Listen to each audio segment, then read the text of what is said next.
नमस्कार, आदाब, बहुत-बहुत स्वागत आप सभी का। आप देख रहे हैं खास कार्यक्रम नज़र और नज़रिया। मैं हूँ आपके साथ बुशरा खानम फहद।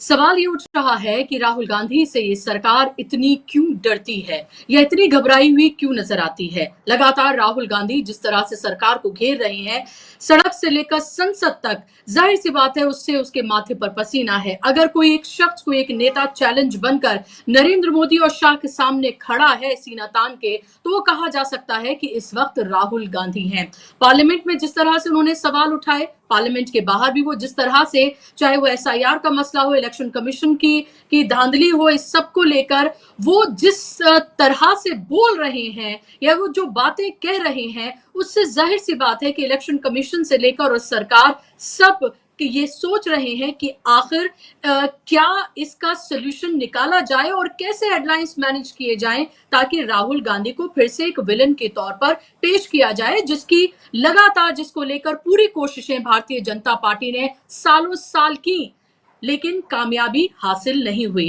ताजा मामला जो है वो सुप्रीम कोर्ट में राहुल गांधी के एक मामले से जुड़ा हुआ है। ये मामला है 2022 का। ये कहा गया एक केस जो है वो दर्ज किया गया आपराधिक मानहानि का। ये कहा गया कि राहुल गांधी ने दरअसल कथित तौर पर जो सेना है उसका मनोबल गिराया है और उसकी को लेकर जिस तरह की टिप्पणियां की हैं और चीन ने जो हमारी जमीन कब्जा की है उसको लेकर जो टिप्पणियां की हैं, इसको लेकर आपराधिक मानहानि का जो मुकदमा है वो दर्ज कराया गया था। इसको खत्म करने के लिए सुप्रीम कोर्ट का दरवाजा खटखटाया गया और अभिषेक मनु सिंघवी राहुल गांधी की तरफ से वकील के तौर पर पेश हुए। बात सिर्फ इतनी नहीं है, जिस तरह की टिप्पणियां की गई हैं दीपांकर दत्ता की तरफ से, खासतौर पर 2 जजेस की बेंच थी, 5-6 मिनट की सुनवाई हुई।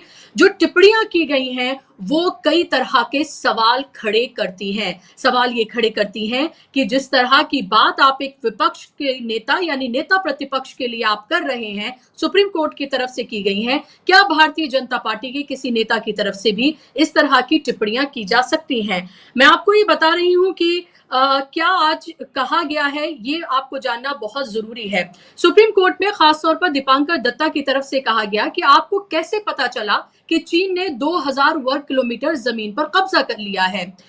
ये विश्वसनीय जानकारी, क्या ये विश्वसनीय जानकारी है? अगर आप सच्चे भारतीय होते, यानी कि 24 कैरेट खरे सोने वाले अगर भारतीय होते, ये राहुल गांधी के लिए कहा जा रहा है, तो आप ऐसा नहीं करते। जब सीमा पर कोई विवाद होता है तो क्या आप ये सब कह सकते हैं? आप संसद में सवाल क्यों नहीं पूछते हैं? आप सोशल मीडिया पर ये सवाल क्यों उठा रहे हैं? ये कहना है दीपांकर दत्ता का, जस्टिस दीपांकर दत्ता का। आपको शायद यकीन ना हो रहा हो कि ये टिप्पणियां सुप्रीम कोर्ट में की गई हैं जब राहुल गांधी को लेकर ये मामला वहां पर पहुंचा है। इसको लेकर अभिषेक मनु सिंघवी ने, क्योंकि उनकी तरफ से वो पेश हो रहे थे, उनकी तरफ से ये कहा गया कि अगर विपक्ष का नेता जो है वो मुद्दे नहीं उठा सकता है तो ये बेहद दुर्भाग्यपूर्ण है। उन्होंने आगे ये भी कहा कि अगर वो प्रेस में प्रकाशित, क्योंकि एक नहीं दर्जनों ऐसी रिपोर्ट्स हैं, स्क्रोल से लेकर, ट्रिब्यून से लेकर, बिजनेस स्टैंडर्ड से लेकर, आप चीन का आप डालिए और आपको 1000 रिपोर्ट जो है अलग अलग तरह की, अलग अलग जगहों पर, अलग अलग मौकों से आपको सामने निकलकर आ जाएंगी। उस पर उन्होंने कहा कि अगर वो प्रेस में प्रकाशित चीजें नहीं कह सकते हैं तो वो विपक्ष के नेता नहीं हो सकते। यह अभिषेक मनु सिंघवी ने जवाब दिया है। तो इस पर दीपांकर दत्ता ने फिर कहा, उन्होंने कहा कि ये सवाल सोशल मीडिया पर क्यों उठाए जा रहे हैं? ये एक सच्चे भारतीय जो है वो ऐसा नहीं करेगा। उनकी तरफ से कहा गया ये सवाल जो है वो संसद में उठाए जाने चाहिए। अब आप ये सोचिए कि पूरे साल में संसद कितने दिन चलती है? क्या एक नेता जिसको चुनकर भेजा है लोगों ने, क्या अब वो संसद के अलावा कहीं और सड़क पर सवाल नहीं पूछ सकता है? क्या वो जनता से जुड़े मुद्दे नहीं पूछ सकता है? क्या वो सरकार के ऊपर सवाल नहीं खड़े कर सकता है? क्या वो सवाल सरकार से नहीं पूछ सकता है? और ये जो बात कही गई है सच्चे भारतीय, अब इसको लेकर आप ये देखिए कि कैसे राहुल गांधी को लेकर कितना भय का माहौल है पूरी बीजेपी में, कि इसको पूरी तरीके से सेलिब्रेट किया जा रहा है। ट्वीट्स पे ट्वीट जो है वो किए जा रहे हैं और ये कहा जा रहा है कि देखिए सुप्रीम कोर्ट ने अब ये टिप्पणी आपके लिए कही है, कहीं ना कहीं ये कहते हुए कि आपकी देशभक्ति पर सवाल जो है वो सुप्रीम कोर्ट की तरफ से उठाए गए हैं। हालांकि इस मामले पर रोक लगा दी गई है, तो एक राहत ही राहुल गांधी को दी है, लेकिन जो वर्बल टिप्पणियां की गई हैं, ये वर्बल जो बातें सुप्रीम कोर्ट में कही गई हैं, ये अपने आप में बेहद गंभीर हैं और शायद ही इससे पहले इस तरह की कभी टिप्पणियां किसी चुने हुए प्रतिनिधि के लिए, खास तौर पर जब वो नेता प्रतिपक्ष हो, कभी नहीं सुनी गई होंगी। ये बहुत तरह के सवाल जो है वो खड़े करते हैं कि क्या सुप्रीम कोर्ट के एक जज एक चुने हुए प्रतिनिधि के लिए इस तरह के से क्या टिप्पणियां कर सकते हैं? क्या देशभक्ति का सर्टिफिकेट अब तक तो बीजेपी मांगती थी और उनको पाकिस्तान परस्त और चीन परस्त लगातार सेना विरोधी कहती रही थी, और अब क्या इसमें सुप्रीम कोर्ट के जज भी कूद पड़े हैं? ये बहुत महत्वपूर्ण और गंभीर सवाल हैं और ये लोकतंत्र के लिए, ये कानून व्यवस्था के लिए, ये जो हमारी न्याय प्रणाली है, उस सब के लिए ये बेहद गंभीर सवाल उठते हैं। सवाल ये भी कि क्या अब राहुल गांधी को सुप्रीम कोर्ट और सरकार से एनओसी लेनी पड़ेगी कुछ बोलने से पहले, परमिशन लेनी पड़ेगी कुछ बोलने से पहले, और क्या संसद, सोशल मीडिया और रैलियां और इन सब में क्या उनको अपनी जबान को बंद रखना पड़ेगा? ये महत्वपूर्ण सवाल है। मैं आपको सुनवाना चाहूंगी कि कैसे राहुल गांधी जब लद्दाख गए थे, वहां पर कैसे उन्होंने जो लोग हैं उनसे बातचीत की थी और खुद वहां के लोग ये हकीकत इसकी बताते हुए नजर आ रहे हैं। और इससे पहले मैं आपको ये भी बता दूं, अरुणाचल प्रदेश के से ही बीजेपी के एमपी हैं तपिन गाओ, उन्होंने ये कहा था कि Arunachal will be the next Doklam. उन्होंने ये कहा था लोकसभा में 2019 में, उन्होंने ये कहा था कि चाइना ने 50 से 60 किलोमीटर की जो हमारी टेरिटरी है अंदर आकर उस पर कब्जा कर लिया है। ये बात उन्होंने 2019 में कही थी। किसने कही थी? बीजेपी के एमपी हैं तपिन गाओ, 2019 में लोकसभा में उन्होंने कही थी। अब सुनिए जरा राहुल गांधी की वो छोटी सी कॉन्वर्सेशन, वो छोटी सी बातचीत जो उन्होंने लद्दाख में जाकर, जो वहां के लोग हैं, जो अपनी आंखों से सब कुछ देख रहे हैं, उनसे उन्होंने की थी। सुनिए आप उनको। तो ये जो जमीन चाइना ने ली है, ये कितनी जमीन ली है यहाँ पे पैंगोंग में? फिंगर से यहाँ कम से कम मेरे ख्याल से अब 6-7 किलोमीटर वो अंदर आ गए और काफी जमीन ले ली है। काफी जमीन ले ली है सर। मगर प्रधानमंत्री तो कहते हैं जमीन नहीं ली। मुझे दुख की बात है कि प्रधानमंत्री जी कहते हैं कि 1 इंची नहीं गया। हमें पता है कि 1 इंची गया कि कितना गया। यहीं के रहने वाले हैं हम, ये सब कुछ हम से रहे हैं। तो यहाँ जब प्रधानमंत्री आए थे ना लद्दाख, आए थे? नहीं है यहाँ नहीं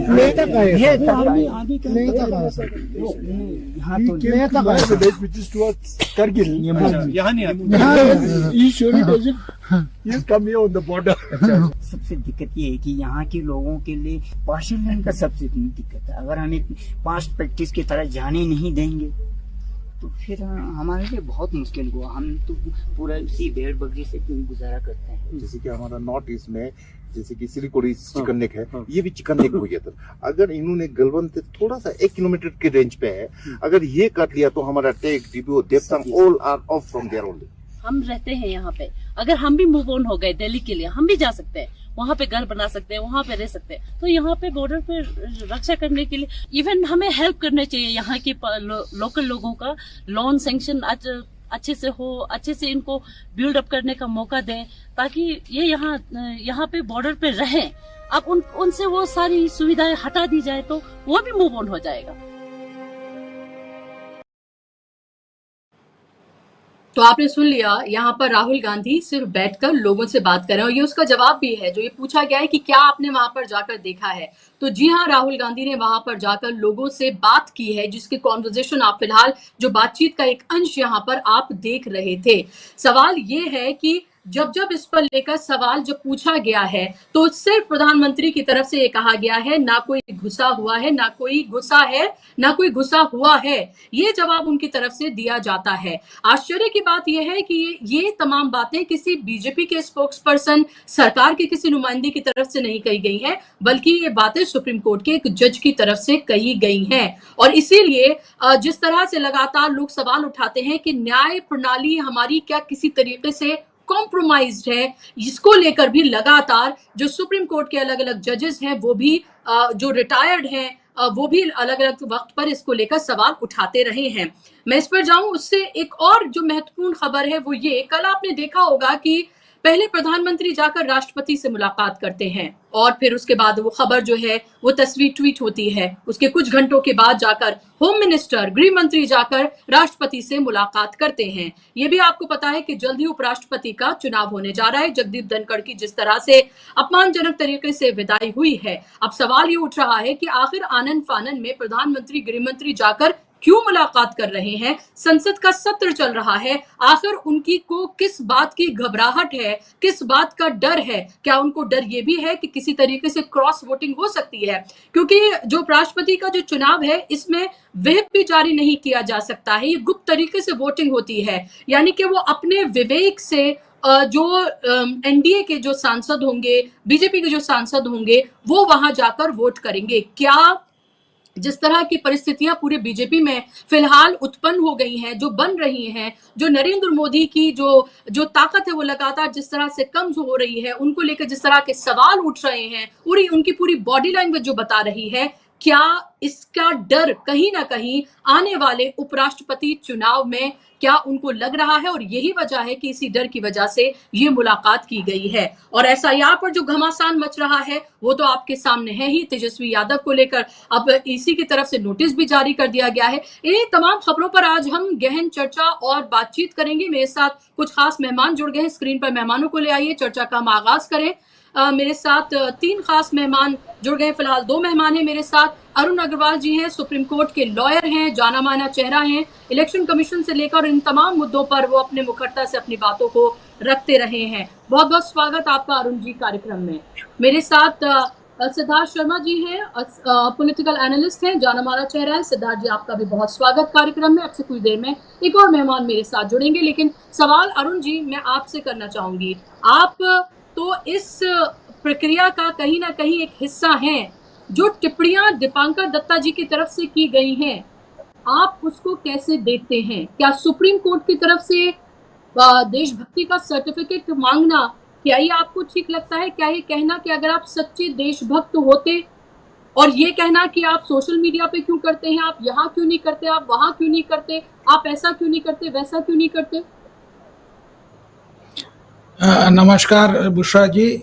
देखिए, ये सुप्रीम कोर्ट का जो काम है ना, ये नहीं है कि इस तरह की चीज़ों में हस्तक्षेप इसमें ये करें, क्योंकि वो उनको भी रियलिटी नहीं मालूम है। और क्या उनको जो है पेट्रियाटिज्म की मोनोपोली दे दी गई है। राहुल गांधी अपने लीडर ऑफ द ऑपोजिशन से, उनकी भी जो है एक हायरार्की में एक उनका स्टेटस है और वो अपना रोल वहाँ पर अदा कर रहे हैं। आज का ज़माना आर्टिफिशियल इंटेलिजेंस का है।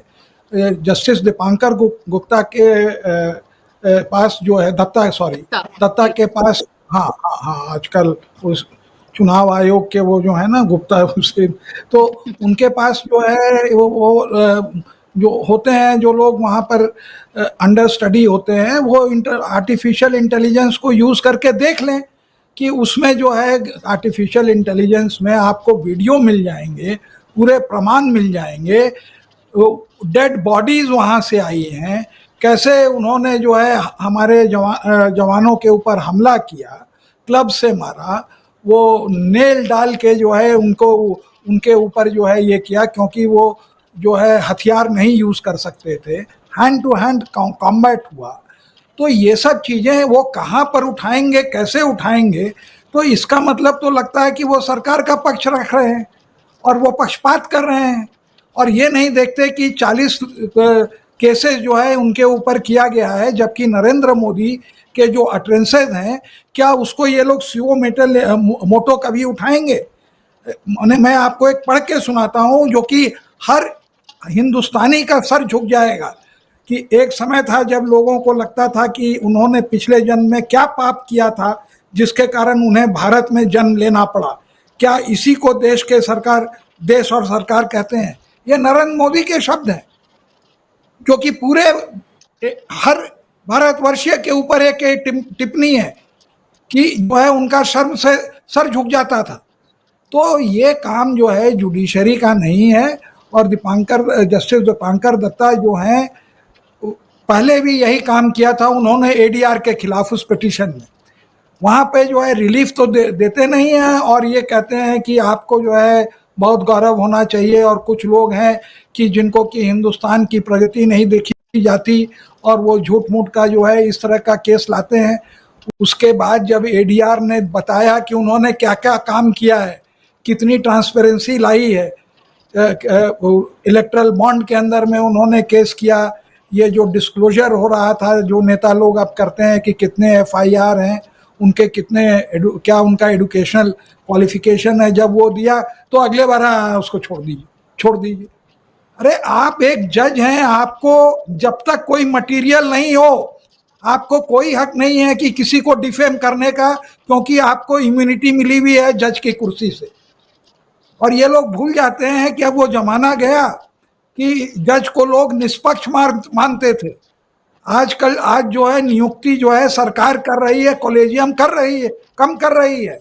और इनकी भी नियुक्ति में यही केस हुआ कि जब सरकार ने जब कोर्ट ने, चंद्रचूड़ ने इनका वो एलिवेशन जब रेकमेंड किया तो सरकार उस फाइल पर 3 महीने तक बैठ गई। तो जब जस्टिस कॉल ने उसके पीछे पड़ा तब जाके इनका केस जो है नोटिफाई हुआ। तो लोग हर चीज में माने लगा सकते हैं कि भाई क्या कारण था। तो इस तरह से अगर आप कीचड़ उछालेंगे ऑपोजिशन के ऊपर में, तो आप ये समझ जाइए कि ऑपोजिशन भी आज 40%, अगर सरकार 60% है या 55% है तो वो भी जो है उतना है। और उनके ऊपर आप जो है अगर लांछन लगाएंगे तो लोग यही कहेंगे कि ये सरकार की कोर्ट हो गई है, सरकार के फेवर में देती है, सरकार को बचाती है। क्या सैटेलाइट से लोग नहीं पता कर सकते कि कितनी टेरिटरी पर चीन बैठा हुआ है? क्या प्रधानमंत्री ने कभी कॉन्ट्राडिक्ट किया कि जो है चीन हमारी टेरिटरी पर नहीं बैठा हुआ है? क्या ये सुब्रमण्यम स्वामी जो रोज रोज कहते हैं कि इतने 1000 किलोमीटर के ऊपर जो है चीन टेरिटरी को रखा हुआ है, तो और जयशंकर खुद कहते हैं कि वो हमसे जो है कहीं ज़्यादा बलवान है, तो हम उसके ऊपर जो है उनकी जीडीपी इतनी है, हम उनसे नहीं लड़ सकते।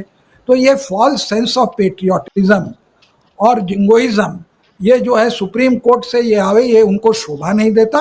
उनको अपने ऑब्जर्वेशन इस मामले में नहीं देने चाहिए, क्योंकि उससे न केवल उनकी शाख गिरती है, सुप्रीम कोर्ट की भी शाख गिरती है, क्योंकि कोई प्रमाणित नहीं है। अगर कोई कह दे कि आप ही प्रमाण दे दीजिए कि ये जो बात बोल रहे हैं ये झूठ बोल रहे हैं, और उसके अलावा एक लीडर ऑफ ऑपोजिशन का क्या काम है कि इन सब चीजों को उठाना, कि न केवल संसद में, संसद के बाहर। क्या मोदी जी कभी भी कांग्रेस को संसद के बाहर कोसते हुए उनको नहीं सुना गया है? क्या वो जितनी बातें बोलते हैं वो सच है? वो जो हेट स्पीच करते हैं, कोई भी उनकी स्पीच बगैर हेट स्पीच के नहीं हो सकती। क्या सुप्रीम कोर्ट ने कभी भी उसको सुओ मोटो उसका लिया? नहीं लिया, हिम्मत नहीं है लेने की। तो ये काम जो करिए, तो ऐसे ही जो है आज के तारीख में डेमोक्रेसी के ऊपर इतना ज़्यादा प्रहार हो रहा है, और उसके ऊपर इस तरह के आप ऑब्जर्वेशन करते हैं, आप क्षणिक वो करने के लिए कि वैसे ही उन्होंने सावरकर के ऊपर वो कह दिया बहुत बड़ा पेट्रियट था। अरे तो अरुण शौरी को तुमने कोर्ट में क्यों नहीं बुलाया? उसने पूरी किताब लिखी कि कैसे उसने अपोलोजाइज किया। तो आप सुओ मोटो एक्शन लेते ना, आप ही पेट्रियट हैं, बुलाते। तो आपको हकीकत में नहीं जाना है, आपको सेंटिमेंट्स में जाके जो है लोगों को क्रिटिसाइज करना है। तो जब गांधी के ऊपर इस तरह का प्रहार होता है तो कोई नहीं बोलेगा। तो ये बातें जो हमारे आज जो जुडिशरी में क्रीप वो हो रही है, ये बहुत ही इसकी जो जितनी भ्रष्टता करिए उतना कम है। और इनको भी समझना चाहिए, एक बार हो गया, 2 बार हो गया, हर बार आपका यही कोर्ट का यही एटीट्यूड है। तो आप कह दीजिए कि नहीं, हम ऑपोजिशन के लिए नहीं हैं, हम तो सरकार के लिए हैं, और कहते भी हैं। कभी काल कुछ ऐसे जजेस होते हैं कि we are not here to do the job of the opposition, तो उससे इन्हीं की वो जो है शाख घटती है, क्योंकि लोग जानते हैं, लोग हमने देखा है जी, अरुण जी, हमने देखा है, हमने पश्चिम बंगाल का एग्जाम्पल है कि वो जज की कुर्सी से हटे और उसके बाद उन्होंने कौन सी पार्टी ज्वाइन की। हमने ये भी देखा है कि एक्स सीजीआई से लेकर और तमाम लोगों को देखा है कि कैसे उनको किस तरह से उनको राज्यसभा और अलग अलग जगहों पर उनको क्या कुछ दिया जाता है, वो भी सब लोगों के सामने है। मेरा सवाल ये है आपसे कि ये कितना लोकतंत्र के लिए आप घातक मानते हैं कि अगर जो न्याय प्रक्रिया है और सुप्रीम कोर्ट जैसी, जहां पर ये कहते हैं कि भाई अगर कहीं से आपको कहीं न्याय नहीं मिलता तो आप सुप्रीम कोर्ट का दरवाजा खटखटाइए, अगर वहां से एसआईआर से लेकर और यहां तक इन तमाम मामलों में, राहुल गांधी के मामलों में अगर इस तरह की टिप्पणियां आ रही हैं, और क्या ये फ्रीडम ऑफ स्पीच जो है क्या उसका उल्लंघन नहीं है कि आप ये बता रहे हैं एक लोकतांत्रिक देश में कि एक नेता प्रतिपक्ष को कहां, कैसे और किस तरह से बोलना चाहिए, और आप एक तरह से सर्टिफिकेट भी दे रहे हैं कि भैया अगर सच्चा भारतीय ऐसा नहीं करेगा। व्हाट इज अ सच्चा भारतीय, क्या डेफिनेशन है सच्चा भारतीय की? नहीं, देखिए, एक बार जस्टिस खन्ना जब चीफ जस्टिस थे तो उन्होंने एक बहुत बहुत अहम बात कही थी, लेकिन वो मतलब कि सब लोग जानते हैं, इतनी कॉमन बात है। उन्होंने ये कहा कि जब हम अपनी कुर्सी पर बैठते हैं तो अपना धर्म, अपनी पॉलिटिक्स और सब चीज़ को भूल जाते हैं। तो जब ये इस तरह की बातें करते हैं तो लोगों को यही लगता है कि ये ना अपने धर्म को भूलते हैं ना अपने पॉलिटिक्स को भूलते हैं, कि जो है हम एक साइड ले रहे हैं पॉलिटिक्स में। आप खाली जो मैटर है, जो लॉ है, फैक्ट है, उसके ऊपर स्टिक करिए। अगर आपको ज़्यादा रुचि है तो एक आप एक्सपर्ट कमिटी बताइए और पता करें कि भाई वाकई चीन ने हमारे ज़मीन पर कब्जा किया कि नहीं। आज सैटेलाइट का ज़माना है, आज साइंस का ज़माना है, आज जो है एआई का ज़माना है। कोई ऐसी चीज़ छिपती नहीं है। वो आपके एक मतलब आज इतनी प्रिसिशन बॉम्बिंग होती है कि सैटेलाइट से एक हॉस्पिटल के एक मतलब कि स्काई स्क्रेपर के एक पर्टिकुलर फ्लैट पे जो है वो टारगेट करके उसको मार सकते हैं। तो क्या ये नहीं पता कर सकते कि कितनी जमीन जो है चीन ने हिंदुस्तान की हथियाई है? तो ये सब बातें इन लोगों को समझना चाहिए। उसके बावजूद अगर आप इस तरह की टिप्पणी करेंगे तो जो है वो आपके लिए भी अच्छा नहीं है और इस तरह की करनी भी नहीं चाहिए। अगर आपके पास प्रूफ है तो करिए, क्योंकि अगर सुप्रीम कोर्ट कोई बात कहता है तो वो एक दूसरे आदमी की मतलब भगवान के तरह है, उस दूसरे आदमी की पूरी इज्जत वो ले लेता है। और ये हक सुप्रीम कोर्ट को एकदम नहीं है कि किसी के खिलाफ आप पर्सनल टिप्पणी करिए बगैर आपके पास सबूत हुए। और ये हर आदमी का हक है कि ये कहे कि हमारी जमीन जो है एक दुश्मन ने हथिया ली और सरकार ने कुछ नहीं किया। ये अगर विपक्ष नहीं पूछेगा तो कौन पूछेगा? सुप्रीम कोर्ट पूछेगा। सुप्रीम कोर्ट ने रफाइल में पूछा, बंद लिफाफे में सब कुछ ओके कर दिया। तो इस तरह का जो है ना, ये जिंगोइज्म और नेशनलिज्म, इसको फ्रंट में लाके अगर आप जस्टिस करेंगे तो उससे वही हाल होगा जो गोगोई साहब का हुआ और जो चंद्रचूड़ साहब का हुआ, जिसको कि आज के तारीख में लोग यही समझते हैं कि ये जो है सरकार के बिहाफ पर जजमेंट करते थे और ये निष्पक्ष लोग नहीं थे और अपने फायदे के लिए वो कुर्सी पर थे। ये एक बहुत ही मतलब कि एक जो भावना है, आप किसी की भावना को या कहीं सोच को आप नहीं रोक सकते, उसको भी फ्रीडम है सोचने की। अगर वो देखता है कि प्रधानमंत्री जो है चीफ जस्टिस के साथ जो है घंटी बजा रहे हैं पूजा कक्ष में, तो वो उसका कुछ कंक्लूजन निकालेगा और वो डिसीजन से पहले भगवान की शरण में जा रहे हैं। हाँ, और उसके बाद जो है आप बंगला नहीं वैकेट कर रहे हैं, ये कर रहे हैं, तो सारी एक चीजें लिंक हो जाती हैं और फिर आप कितना भी अच्छा काम किए हो उसको लोग भूल जाते हैं। तो ये पहली बार इस तरह से नहीं हुआ है। जस्टिस दीपांकर दत्ता के साथ एडीआर में भी यही बात हुई और एडीआर ने अभी भी उसी जजमेंट को लेके आज जो स्पेशल इंटेंसिव रिवीजन है उस पर जो है चुनाव आयोग चढ़ गया, कहा कि देखिए तो सुप्रीम कोर्ट ने ये कहा। उन्होंने अपने हलफनामा में एक पूरा अनेक्स्चर लगाना पड़ा कि देखिए एडीआर ने ये अच्छे काम किए हैं। और एक मैं फाइनल बात कहूँगा कि ये पब्लिक इंटरेस्ट लिटिगेशन के नाम पर बहुत फ्रॉड लोग आए हुए हैं, लेकिन बहुत लोग जेन्युइन हैं जिनका कि एक ट्रैक रिकॉर्ड है। जब आपको जज बनाना होता है, जब आपको सीनियर काउंसिल बनाना होता है, तो उस समय आप पूछते हैं कि आपने जनहित की कितनी याचिका की, ये देखने के लिए कि क्या ये वकील सीनियर या जज बनने लायक है और क्या उसको जो है जनहित से एक लगाव है, तो वो एक क्वालिफिकेशन हो जाता है उस समय। और वही जब आप जज बनते हो तो कोई आता है तो वो डिस्क्वालिफिकेशन हो जाता है। तो इस तरह की जो एक वो हो रही है कि मतलब कि टारगेटेड आप दोनों तरफ करिए ना। निशिकांत दुबे ने इतनी बड़ी बात कर दी, कुछ नहीं हुआ।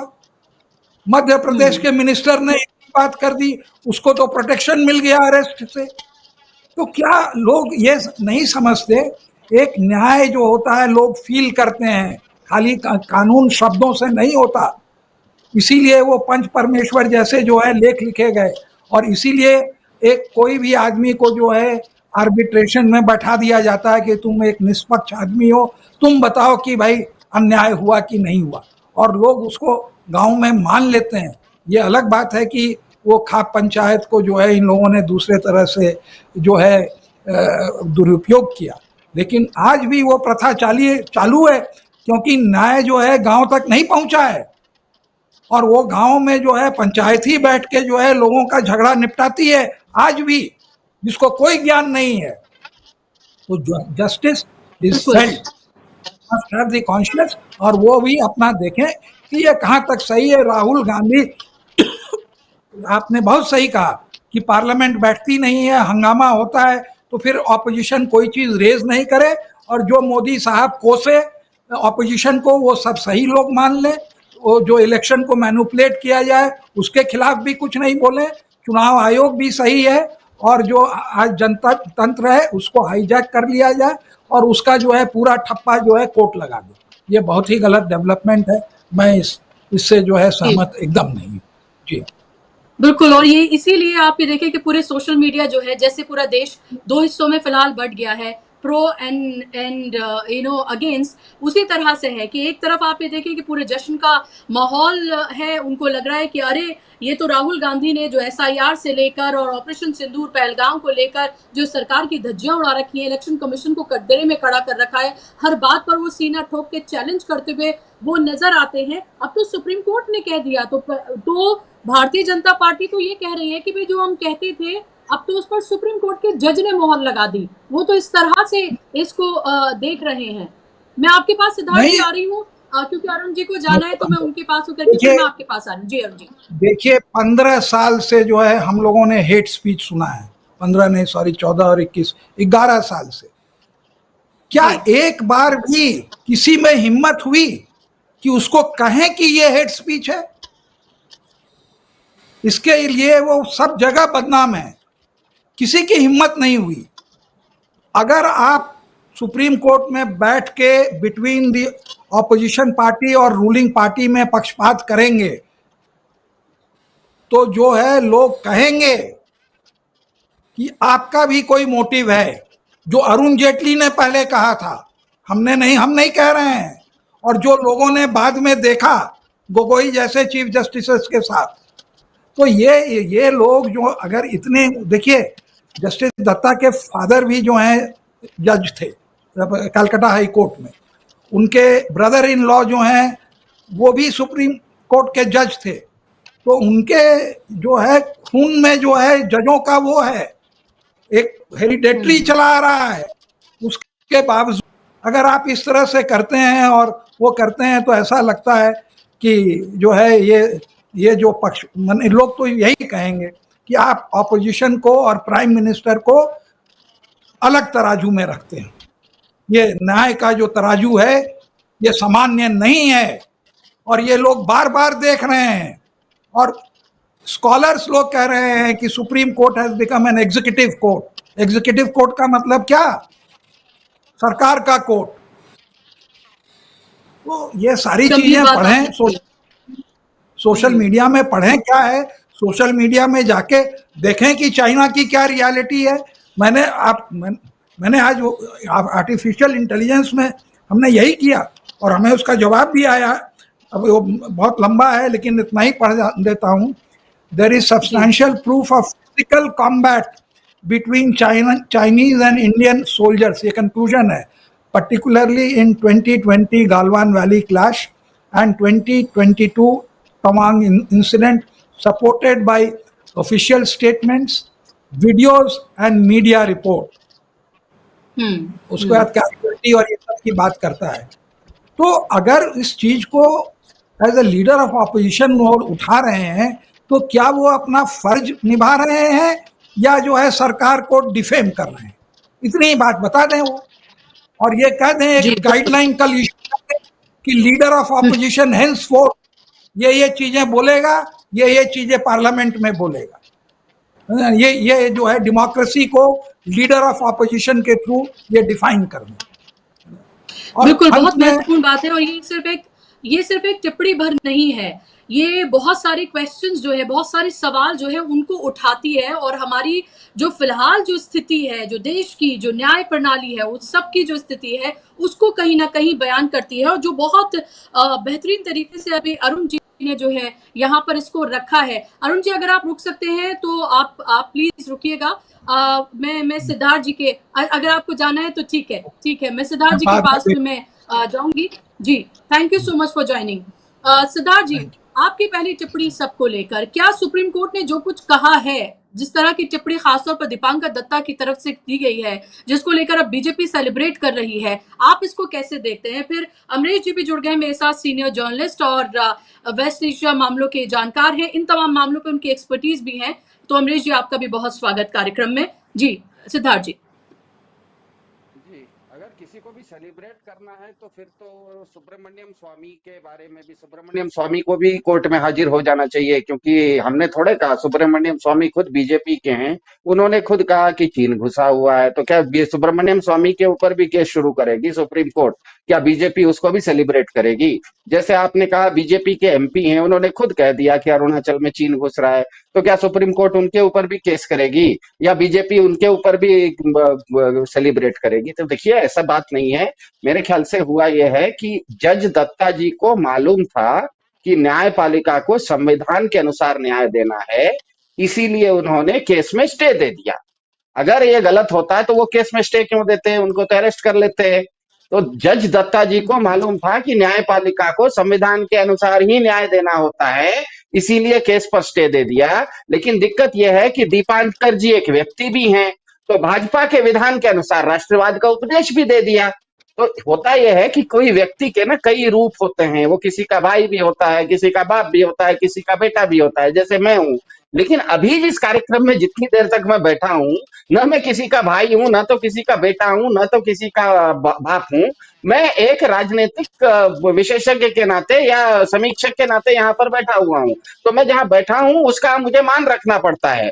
हुआ यह है, जैसे आपने कहा ना, कि भारत में एक बहुत स्पष्ट ध्रुवीकरण हो गया है। एक है संविधान और दूसरा है भाजपा का विधान। लोग, कुछ ज्यादातर लोग भारत के संविधान को मानते हैं। पिछले साल 2024 का लोकसभा चुनाव हुआ, उसमें पता लग गया कि भारत की 140 करोड़ जनता में 115 करोड़ जनता भारत के संविधान को मानती है, लेकिन उसके अलावा करीब 26 करोड़ जनता भाजपा के विधान को मानती है।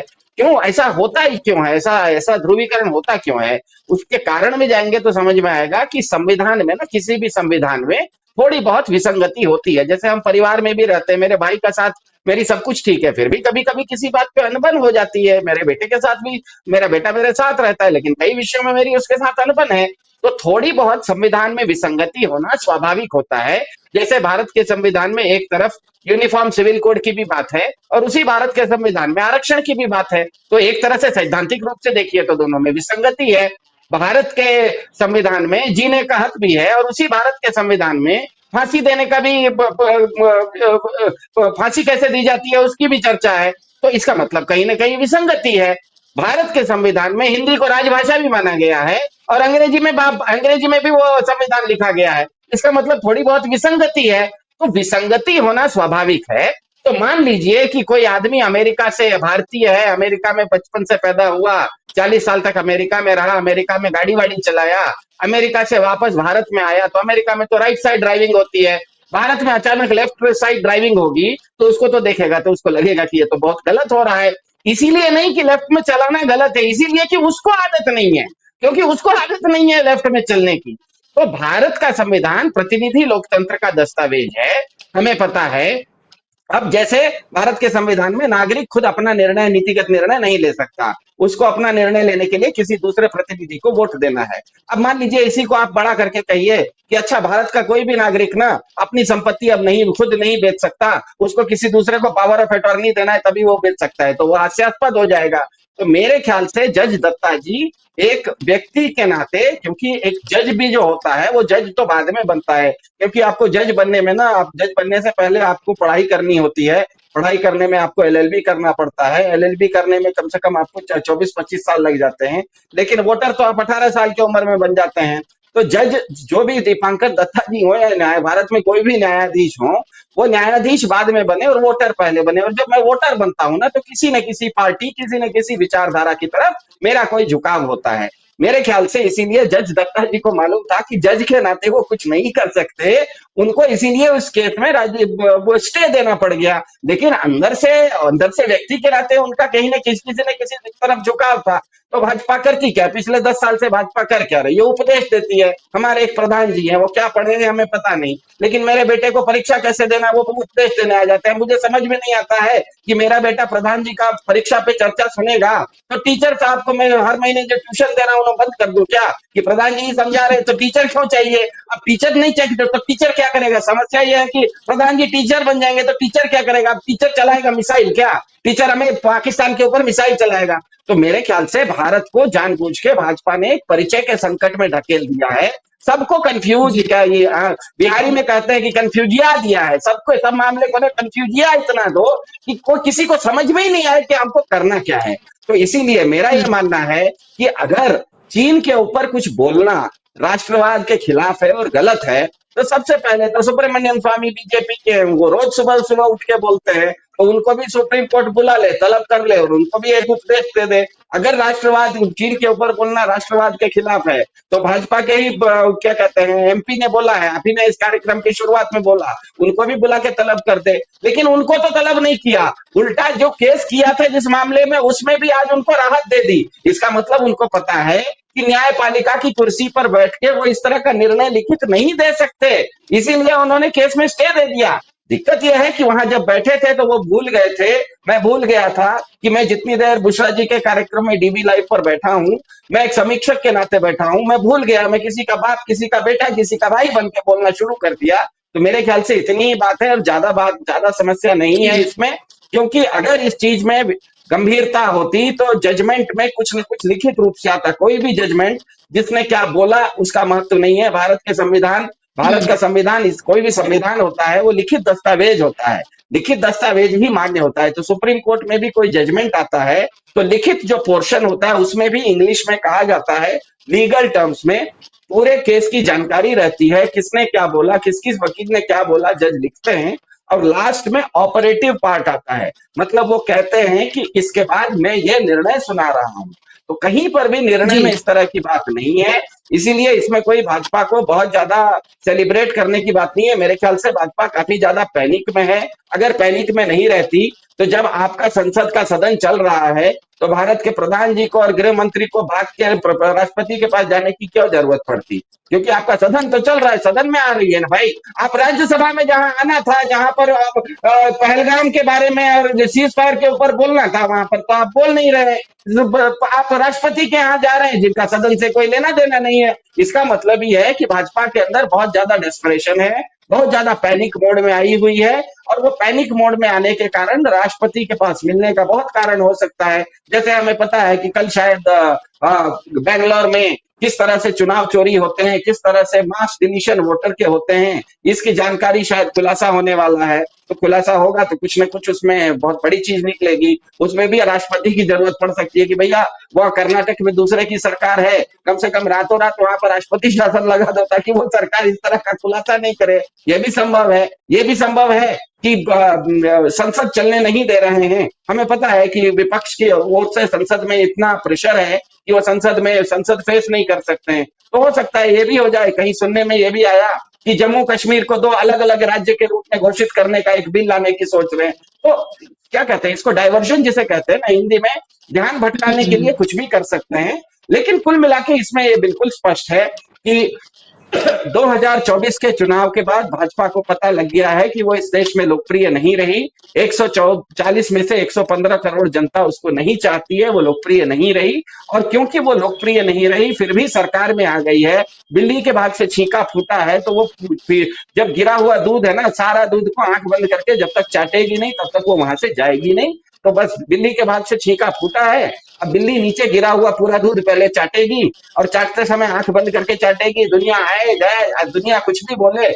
बिहारी में एक कहावत है, थेथराई कहा जाता है दूसरा जी, थेथराई कहा जाता है। थेथराई का मतलब होता है कि आपका गेंडा जैसा चमड़ा है, आपके ऊपर गोली भी चलाओ तो कोई असर नहीं पड़ता है। सामान्य भाषा में उसे कहा जाता है बेशर्मी की हद। तो ये अगर आपका चलने का तरीका ही ऐसा है कि मैं कुछ भी मनमानी करूंगा, जिसको जो बोलना है बोलते रहे, तब तो खैर इस देश में लोकतंत्र का कोई रास्ता बचता नहीं है मेरे ख्याल से। इसीलिए न्यायपालिका को ऐसे मामलों में बोलने से पहले 10 बार सोच लेना चाहिए। तोल मोल के बोल, इसीलिए कहा गया है। भारत में यह भी माना जाता है कि जो कहीं पर भी चार लोगों के बीच में अगर कोई विवाद होता है तो एक पंच को बिठाया जाता है। पंच को परमेश्वर कहा जाता है। मतलब न्यायपालिका में जो जज है वो परमेश्वर के स्थान पे होता है। परमेश्वर वो है जो कि हाथी और क्या कहते हैं चींटी दोनों को समान रूप से देखता है। तो न्यायपालिका को समझना चाहिए कि वो जब कुर्सी पर बैठे तो वे व्यक्ति के नाते नहीं बैठी है, वो न्यायपालिका में पंच के नाते बैठी है। परमेश्वर का रूप है, वहां पर उसको न्याय करना चाहिए। अपने ओपिनियंस, पर्सनल ओपिनियन देने का वो प्लेटफॉर्म नहीं होता। बिल्कुल, आपने बहुत सही बात कही है। और पर्सनल ओपिनियन ये है, क्योंकि अगर ये ऑर्डर का हिस्सा होता तो ये लिखित होता जैसे आपने कहा, लेकिन ये वर्बल कहा गया है। और ये दीपांकर दत्ता की तरफ से ये टिप्पणियां जो है वो की गई हैं। जाहिर सी बात है, सोशल मीडिया अब इससे भरा हुआ है और इसको लेकर तरह तरह की जो है बातें अब कही जा रही है, प्रूफ्स भी दिए जा रहे हैं लगातार। कांग्रेस की तरफ से इसको लेकर और बीजेपी इसको सेलिब्रेट करती हुई नजर आ रही है। आपकी पहली टिप्पणी अमरीश जी, आपको इसमें शामिल करूंगी। आपकी पहली टिप्पणी, आप कैसे देख रहे हैं इस पूरे मामले को? और ये सवाल ये उठ रहा है कि क्या अब सरकार को लेकर, यानी कि आप सेना को लेकर, आप चीन को लेकर, कुछ दिन बाद हो सकता है कि आप कह दें कि पहलगाम और ऑपरेशन सिंदूर को लेकर भी आप किसी तरह की कोई टिप्पणी जो है वो नहीं कर सकते हैं। ये तो बिल्कुल ऐसा लग रहा है जैसे बीजेपी की तरफ से किसी ने कोई बात कही गई हो। जो पॉलिटिसाइजेशन आ रही है, आपके पास आ रही है। जो जुडिशरी का पॉलिटिसाइजेशन है, ये उस तरफ पूरा मामला दिखा रहा है। देखिए, आपको एक चीज और बताएं, अभी एक केस बॉम्बे में हुआ जिसमें सीपीएम जो पार्टी है, तो सीपीएम ने एक कोर्ट में एक आवेदन दिया कि वो गाजा पे प्रदर्शन करना चाहती है। अब गाजा में प्रदर्शन करने के लिए कोर्ट में आवेदन देने की क्या जरूरत पड़ी, क्योंकि ये तो समान प्रशासन का मामला है। लेकिन कोर्ट में तो में आवेदन दिया, जो कि मेरे ख्याल से नहीं देना चाहिए था, उसको कोई मतलब नहीं है, लेकिन फिर भी दिया। और उसमें कोर्ट ने सीरियसली उस चीज को लिया और और उसको डिसमिस करने के बजाय या ये कहने के बजाय कि हमारे उसमें नहीं आता है, ये किसी डीएम से या उसके यहाँ सबमिट करो, या लोकल जो उस एरिया का थाना है उसमें सबमिट करो, उसने लंबा चौड़ा भाषण दे डाला कोर्ट ने, और ये कहा कि गाजा का मुद्दा हमारे लिए क्यों रेलिवेंट है। सीपीएम को कहा कि तुम तो ऐसी पार्टी हो कि हर मुद्दे पे ऐसा करते हो। गाजा तो पता नहीं कितने हजार किलोमीटर दूर है, हम लोग के यहाँ कितनी समस्या है। मतलब ये क्या मजाक है भाई। तुम्हारा कोई जुरिस्डिक्शन उस पर नहीं बनता है कोर्ट का। Court has no right to give a comment on Gaza, क्योंकि अब पता नहीं उसके पेटिशनर भी कैसे थे। दे कुड हैव आर्ग्यूड कि गाजा एक फॉरेन पॉलिसी इशू है और उसमें भारत जो है वो तो फिलिस्तीन के साथ है, 2 स्टेट सोल्यूशन के साथ है, तो हम तो यही बात कह रहे हैं। तो इस तरह की बात भी हो सकती थी, दूसरी तरफ से भी नहीं आई। अब यहां पर मामला थोड़ा सा रिडिकुलस हो रहा है। और अभी जो राहुल गांधी का जो मामला है, this is beyond ridiculous now, because इसमें क्लियर है कि ये जो जज हैं, ही इज ट्राइंग टू करी फेवर विद बीजेपी।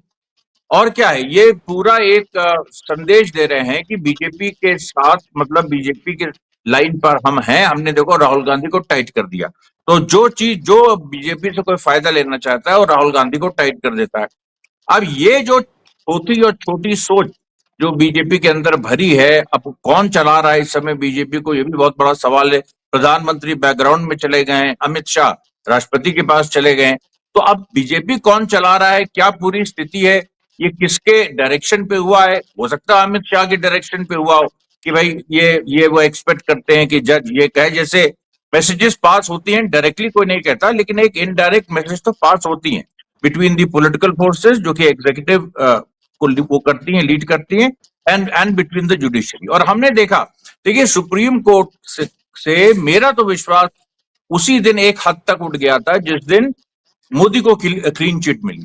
ये 2007-2008 के बाद है, मतलब उसकी बात है, या उसके बाद जो एमिकस क्यूरी बना था गुजरात के मामले में, जो क्लीन चिट सुप्रीम कोर्ट ने दे दी थी, तभी से ये क्लियर था कि सुप्रीम कोर्ट का डायरेक्शन क्या है। सुप्रीम कोर्ट समझ रही थी पहले ही, 2014 के पहले, कि 2014 में क्या होने वाला। और उसके बाद आप देखिए तो थोड़ी बहुत उम्मीद जो चंद्रचूड़ से थी वो पूरी खत्म हो गई। उन्होंने इलेक्टोरल बॉन्ड पे एक अच्छा जजमेंट दिया, लेकिन उसके बाद जो हुआ वो पूरे देश के सामने है। बीबीसी को जवाब नहीं दे पाया। जब बीबीसी को इंटरव्यू करना पड़ा और चंद्रचूड़ ने अपनी सफाई के लिए बीबीसी को लिटरली कॉन्टैक्ट करके उसको इंटरव्यू दिया, और उसके बाद वो उसमें भी फेल हो गए। अच्छा, अब ये आप मामला देखिए, जो ये पूरा बिहार के एसआईआर का जो रिवीजन का मामला है, पहले की जो बेंच थी जस्टिस सुधांशु धूलिया की, अब जस्टिस सुधांशु धूलिया इलाहाबाद के हैं, और वो देखिए एक खुद उनके फादर जज थे, और वो एक बहुत एक लेफ्ट ऑफ सेंटर मतलब उनकी थिंकिंग रही है। प्लस इसके साथ साथ वो ही सीन एज अ फेयर जज। उन्होंने हिजाब पर भी कर्नाटक में एक बड़ा फैसला दिया था। उसके बाद उनको हटा दिया गया, वो बेंच हटा दी गई, वो बेंच एसआईआर दूसरी जगह ये ले जाया गया। तो जस्टिस गवई से जो लोगों को उम्मीदें थी कि भाई एक दलित बैकग्राउंड के हैं, ये एक कुछ फेयर एक वो करेंगे, ऐसा कुछ दिख नहीं रहा है। और ऐसा इसलिए भी नहीं दिख रहा है क्योंकि कहीं ना कहीं जो शासन है उसका प्रेशर बढ़ा है। और अभी जो एक लीगल वे में कैसे ऑपोजिशन ऑपरेट, देखिए ये बुशरा जी बड़ी अजीब चीज है, और ये बहुत गंभीर है, क्योंकि इसमें क्या है कि ऑपोजिशन अभी तक इस देश में राजनीतिक रूप से लड़ता रहा है, और उसका काम है राजनीतिक रूप से लड़ना। अब उसको ये भी सीखना है कि वो जुडिशियल, एक तरह से जुडिशियल एक्टिविज्म में भी वो जाए, और जुडिशरी में वो कैसे लड़े सरकार से। ये स्थिति पैदा होगी कि क्योंकि आपको हर चीज में, जब भी आप कुछ कर रहे होंगे, आपने मुद्दा उठाया, आपने प्रधानमंत्री को घेरा, ट्रंप ने बयान दिया, प्रधानमंत्री पूरी तरह से घेरे, तब तक मैं एक शगुफा दूसरा छोड़ दिया जिससे इससे कोई मतलब नहीं, वो डिफेमेशन का केस छोड़ दिया। अब बताओ, और उसमें आप ये सोचिए, ये जो केस है, ये जो इलाहाबाद हाईकोर्ट ने इसको स्टे नहीं दिया था, इस सेशन कोर्ट का केस है इलाहाबाद, और उसके बाद उसमें जो आज भी कोर्ट में ये बात हुई कि जो एप्लीकेंट है, क्योंकि एक इंडिविजुअल ने इसका एप्लीकेशन दिया, तो ये बात जो है चाइना को लेके कही गई है, तो उसमें कोर्ट ने कहा, कोर्ट ने एक्सेप्ट किया that the complainant is not aggrieved, but he is defamed. But if he is defamed, then he is not. Then an individual cannot be defamed. An individual cannot be defamed on a statement which encompasses foreign policy. उससे एक individual कैसे defame हो जाएगा? अब ये जो पूरी, देखिए इस चीज को मान के, और उनके अंदर के जो कॉन्ट्रडिक्शन है वो भी सामने आ गए।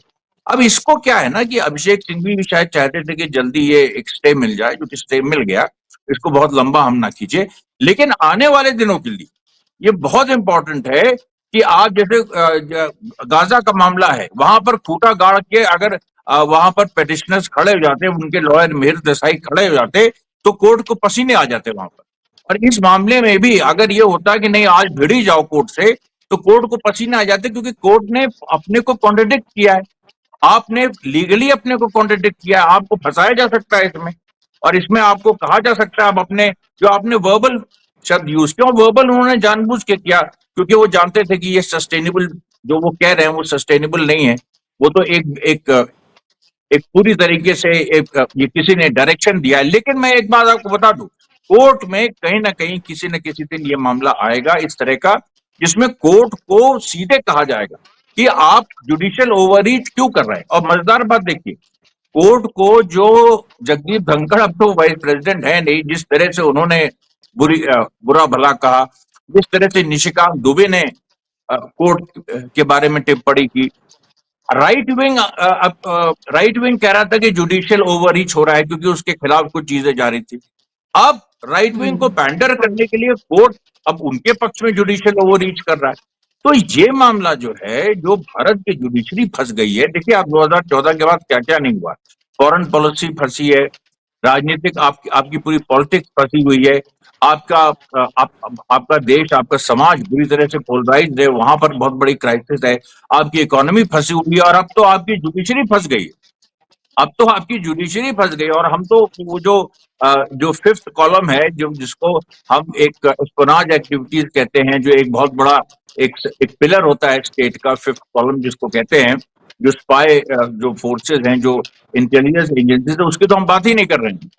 तो सारे उसमें आप देखिए, सारे एरिनाज में इस सरकार ने पूरे सिस्टम को इंडिया के क्राइसिस में मिला के खड़ा कर दिया। अब यहाँ पर जो कॉन्शियस सिटीजन है उनकी बारी है, और उनको ये तय करना होगा कि भाई क्या हमको स्टैंड लेना चाहिए। हमको स्टैंड लेके कम से कम किसी भी चीज पे अब एक बात आ गई है कि जुडिशरी को एक्सपोज करना होगा, और ऑपोजिशन के ऊपर ये भी एक इसमें अमरीश जी किसी तरीके से राहुल गांधी को लेकर क्या एक डर भी आपको दिखता है? देखिए, अपोजिशन के तो बहुत सारे लीडर हैं, लेकिन leader of opposition Rahul Gandhi हैं, उनके ऊपर जिम्मेदारी है, संवैधानिक पद है उनका।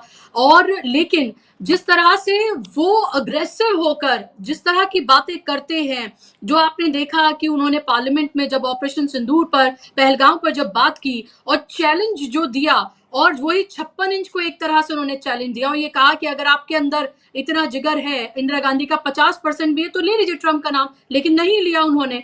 और इसी तरह से वो इलेक्शन कमीशन से लेकर हर किसी को ये कहते हुए कि मेरे पास एटम बॉम्ब है, मैं ये ब्लास्ट करूंगा, मतलब प्रूफ्स का ब्लास्ट करूंगा, ये तमाम बातें जो वो कहते हुए नजर आ रहे हैं। क्या आपको लग रहा है इसका भी एक प्रेशर, एक डर है? आपके पास सब कुछ है, एजेंसीज हैं आपके पास, आप 11 साल से सत्ता में हैं, आपके पास आप लगातार जो है कैसे कॉम्प्रोमाइज्ड हैं, इंडिपेंडेंट एजेंसीज वो है, इलेक्शन कमीशन को भी विपक्ष कहता है कि वो आपका पिट्ठू है, उसके बाद भी आप एक शख्स से इतने घबराए, इतने डर रहे हैं।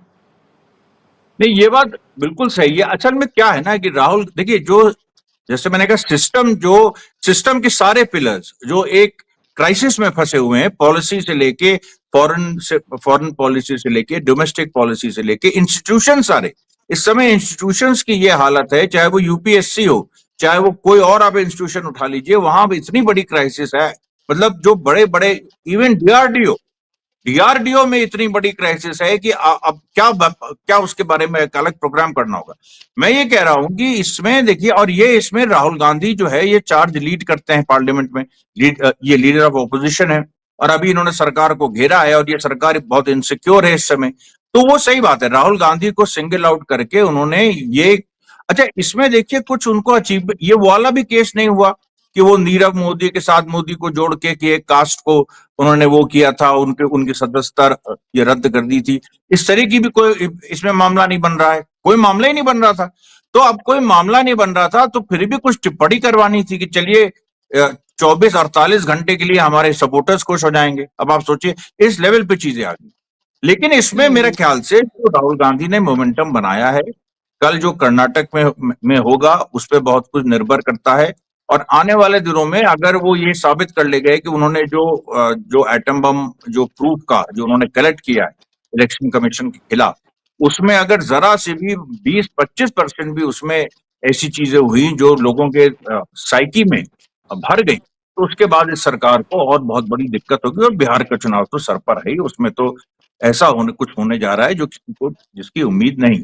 जी, अब मैं दर्शकों को ये बता दूं कि कल का जो कार्यक्रम था राहुल गांधी का, वो कार्यक्रम जो है वो डिले हुआ है।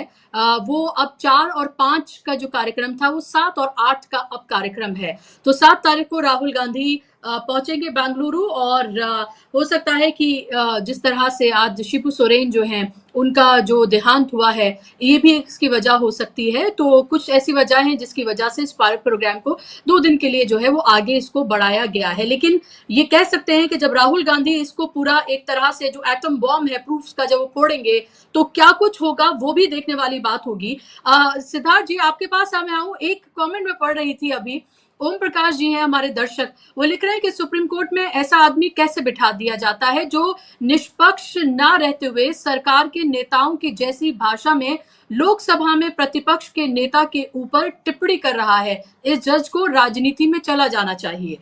तो आप ये देखिए कि एक ये दर्शक हैं और ये किस तरह से चीजों को देख रहे हैं वो भी हमें रखना जरूरी है। एक और दर्शक हैं, अब्दुल उनका नाम है, वो कह रहे हैं कि राहुल गांधी को अब दबाना चाहेंगे लेकिन अब नहीं दबेंगे, अब भारत का हीरो राहुल गांधी होगा और ये आगे फिर कांग्रेस का जय कांग्रेस और राहुल गांधी, वो लिख रहे हैं। लेकिन जो पहले वाली टिप्पणी है ओम प्रकाश जी की वो महत्वपूर्ण है, आप कैसे देख रहे हैं? लास्ट कमेंट आपका संक्षेप में। जी देखिए, बढ़िया से बढ़िया कार में भी ना दर्जन भर लोग नहीं चल सकते, उसको कहा जाता है ओवरलोड हो जाना।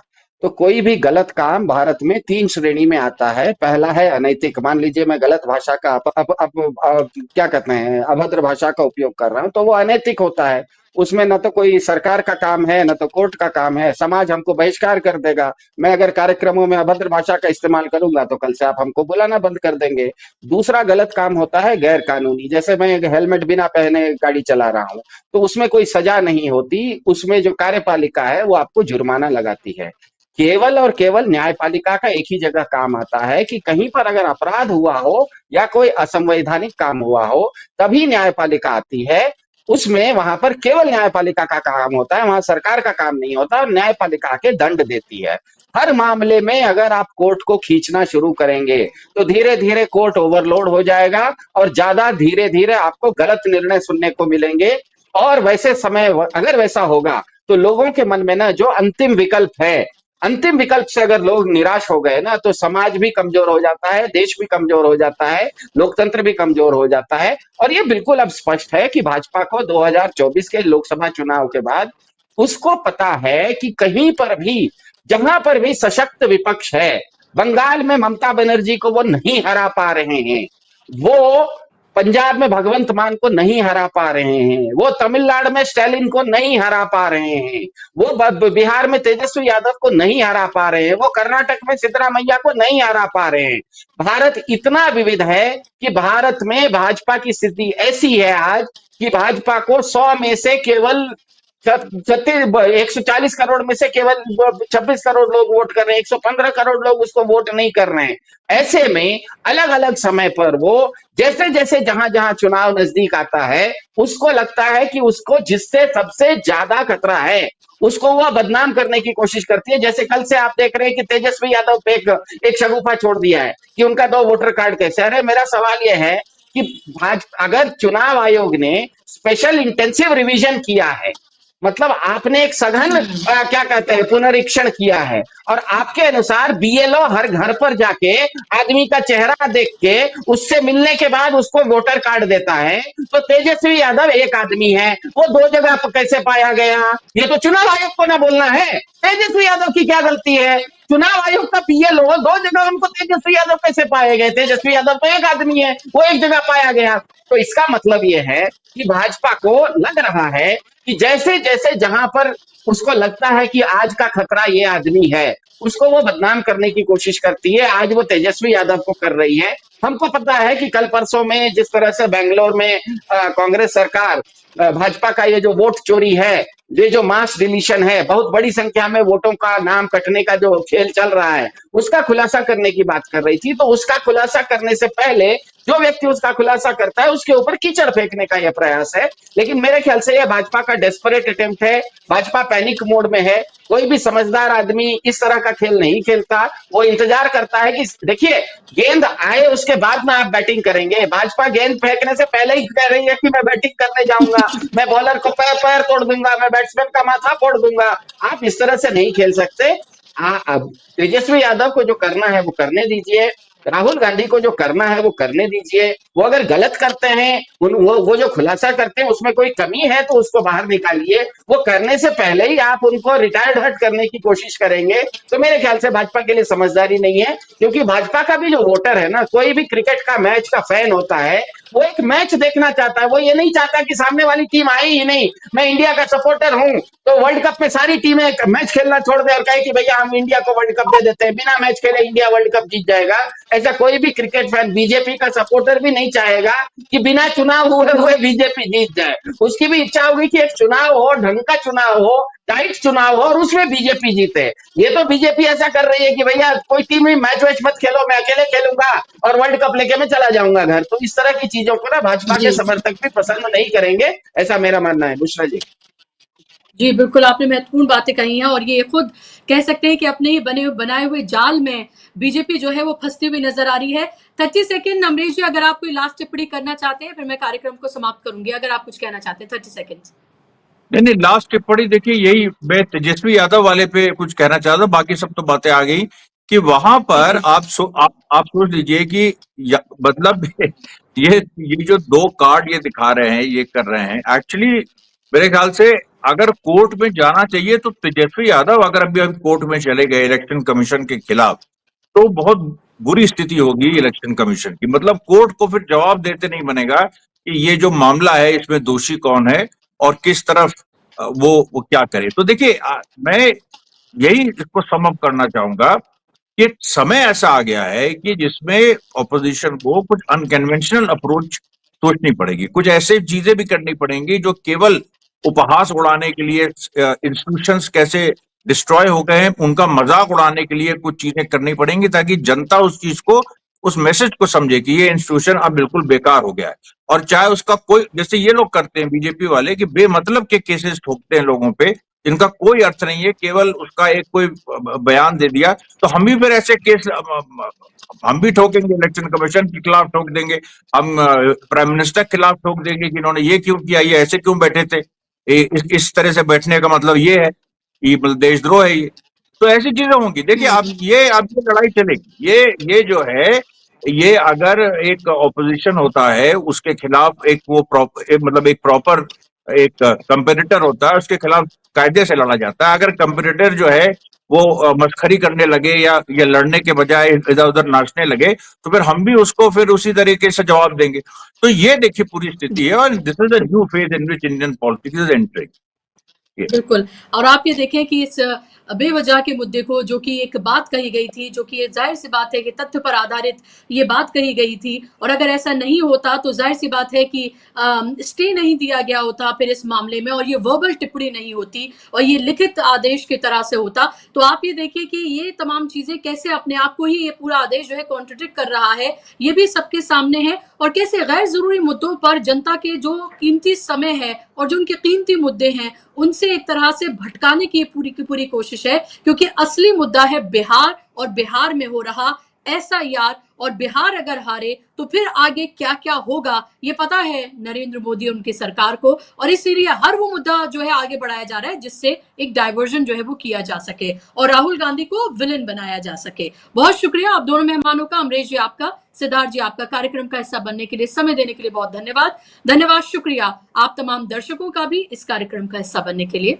नमस्कार।